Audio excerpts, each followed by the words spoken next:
Guys এখন করব মাছ পাতুরি। তো দেখতে পাচ্ছেন মাছটা সুন্দর করে ধুয়ে নিয়ে এসেছি। এই যে ধনেপাতা, এই যে বেগুন কেটে রেখেছি, আর এই কলা পাতা এনে রেখেছি। কলা পাতায় মাছ পাতুরি করব। তো প্রথমে দিয়ে দিতে হবে, আমার নুনের কৌটোটা নিয়ে আসো তো, একটু যাও। প্রথমে দিয়ে দিতে হবে পরিমাণ মতো লঙ্কার গুঁড়ো। আপনারা যেরকম লঙ্কা খান সেই পরিমাণ অনুযায়ী দেবেন। এই যে আমি দিয়েছি 2 চামচ লঙ্কার গুঁড়ো। তারপর দিয়ে দিতে হবে হলুদের গুঁড়ো। দাঁড়ান, এই যে এখন দিয়ে দিতে হবে হলুদের গুঁড়ো 2 চামচ। 2 চামচ না, আমি 1 চামচ আর হাফ দেব। তারপর দিয়ে দিতে হবে জিরে ধনিয়ার গুঁড়ো। একা একা ফোন ধরছি না, তো ভিডিও করতে খুব অসুবিধা হচ্ছে।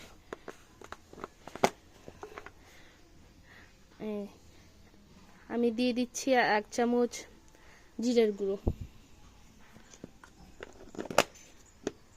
তারপর দিয়ে দিতে হবে ধনেপাতা,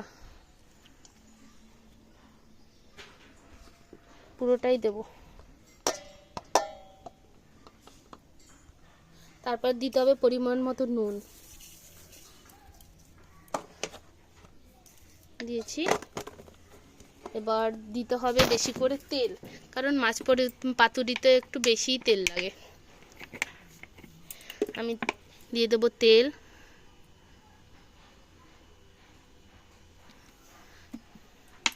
এবার সুন্দর করে মাখতে হবে, কারণ ভালো করে ম্যারিনেট না করলে না, মানে এটা খেতে ভালো হয় না। কারণ যত পরিমাণ মতো, মানে যত বেশি করে মাখবেন তত মশলাটা মাছের মধ্যে ঢুকবে। সুন্দর করে মেখে নিচ্ছি। মাংস যেরকম করে আপনারা মাখেন মশলা দিয়ে, সেরকম করে মাখতে হবে।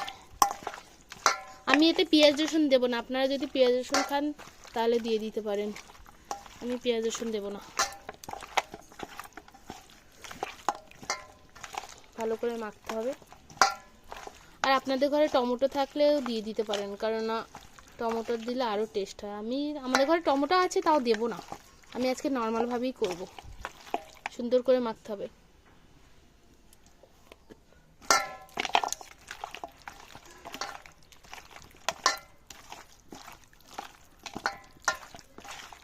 আমার মাখা হয়ে গেছে। এখন কলা পাতায় তেল দিয়ে দিতে হবে, একটু সামান্য পরিমাণ তেল দিয়ে কলা পাতাটা একটু মেখে নিতে হবে। তো তেলটা মাখি, তারপর আসছি। এই যে আমার তেল মাখা হয়ে গেছে। এখন একটা একটা করে মাছ সাজিয়ে দিতে হবে। এই যে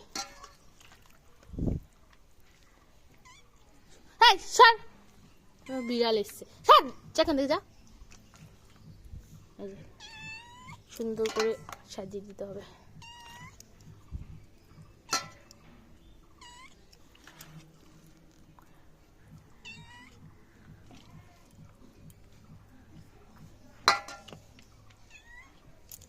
দেখতে পাচ্ছেন, এই যে মাছটা সাজানো হয়ে গেছে। এখন দিতে হবে সেই কাটা বেগুনগুলো, যে বেগুনগুলো আমি কেটে রেখেছিলাম। এখন সেই বেগুনটা আবার সুন্দর করে এই মশলার মধ্যেই মাখতে পারে, কেননা আমি এই মশলার মধ্যেই মাখবো। এতে অনেক মশলা আছে। যদি মশলা পরিমাণ কম থাকে সেক্ষেত্রে আপনারা দিতে পারেন। বেগুনটা না সেরকম ভালো করে মাছের মতো মাখতে হবে না। এই যে এখন এর উপর দিয়ে বেগুনটা দিয়ে দেবো। দেখতে এখনই কি সুন্দর কালার এসছে, দেখতে পাচ্ছেন। রান্নার পর কতটা টেস্টি হবে এখন দিয়েই বোঝা যাচ্ছে। এই যে মাখা হয়ে গেছে, সুন্দর করে দিয়ে দিচ্ছি।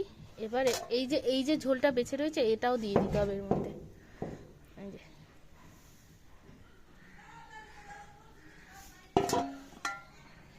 এবার এটা কড়াইতে দিতে হবে। এই যে আমার কড়াইতে দেওয়া হয়ে গেছে। এবার উনানের উপর বসিয়ে দেবো। এই যে মাছটা দেওয়া হয়ে গেছে। মিডিয়াম আঁচে রাখতে হবে, বেশিও না কমও না। এই যে এর মধ্যে দিয়ে দিতে হবে আর একটু জল, কারণ মাছটা সিদ্ধ হবে।